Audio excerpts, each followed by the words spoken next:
All right, this movie is totally for the West Coast and East Coast elites who think their corn and milk and cheese come from Kroger.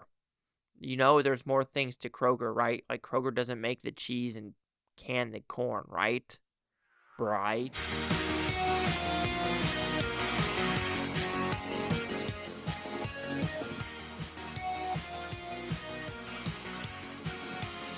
Chase Lee Hockey here with the Blue Futon reviewing Green and Gold. What's about pretty simple premise.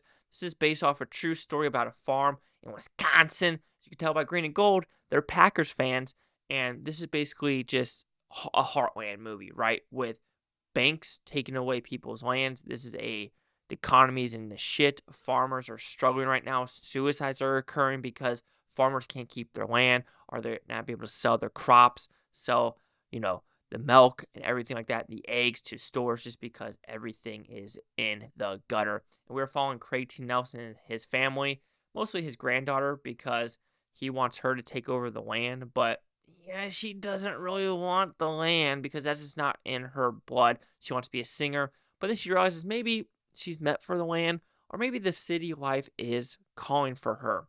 So I like this film. I thought it was a well-crafted film through and throughout. This is what you call a happy heartland casserole movie where it has the right mixtures, it has the right ingredients, you understand the message, and when you leave the theater, you are full from saying, yep, people need to understand how the world turns. I think a lot of people don't.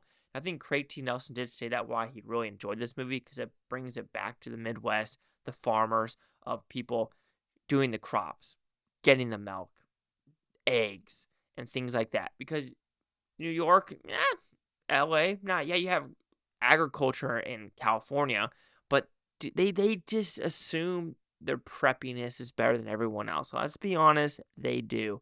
You can just see it, especially with like reporters also like flying over, and they're like, what are those crop circles? What is the heartland? You're just like, bro, you call yourself ingenious, but you're dumb as rocks. And this movie kind of like shines a light on that. But that's my opinion on what it does.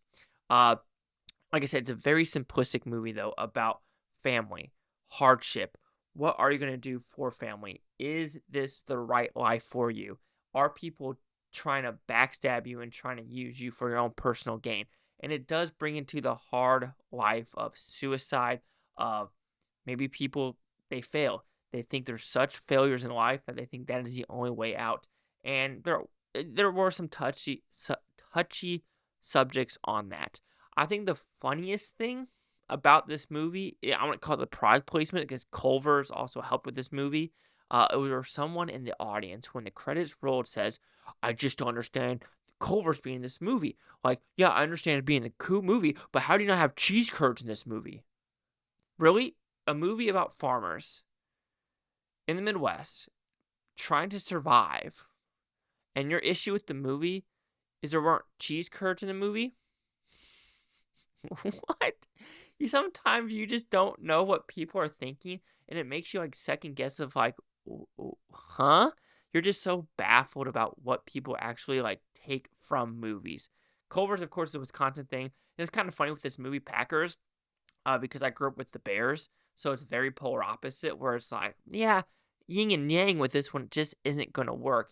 And even though I knew the Packers weren't winning the Super Bowl that year, you're just thinking like, oh, come on, Brett Favre, you could do it. You could still do it. You could still do it, even though you know the end. That's very fascinating. It also has something to do with the banks and, like I said, the coastal elites that are, stealing from the heartland. And this one's more about, real people knowing what the heartland is like, of like being one with the earth, being at a lake house and things like that. But then someone from the east or west coast, like, oh, let me take those song lyrics and, because now I could use it for myself because I know what the Middle Earth is.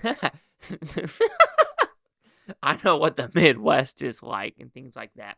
So I do think there are some good messaging overall about characters and what people take from other people and think they owe one another. And I completely disagree with that.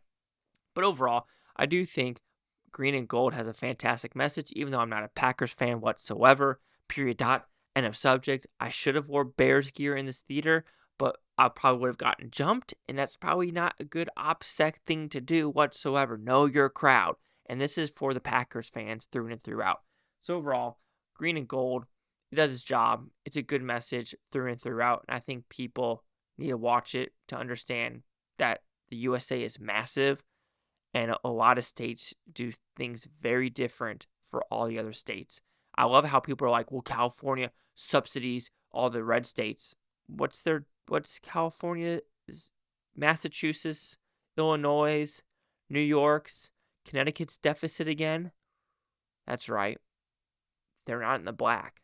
I could promise you that. So green and gold will receive a 3.5 out of 5 Futons, which equals that 70%. So see the critics and user scores gave this one. So we have critics a 65% with 23 of them. Audience score 98% with over 250. Critic consensus, there is none. 98, 65, 70. Chase Hawk here with the Blue Futon. Like, comment, subscribe. Love things Bluetoontopia. You Blue Futonians. Thank you for watching for a great day. Watch this tape tomorrow week for our month. And for every single freaking one of you. Peace and love. Peace and love. And yeah, know that the world doesn't just revolve around you. I'm an idiot sometimes.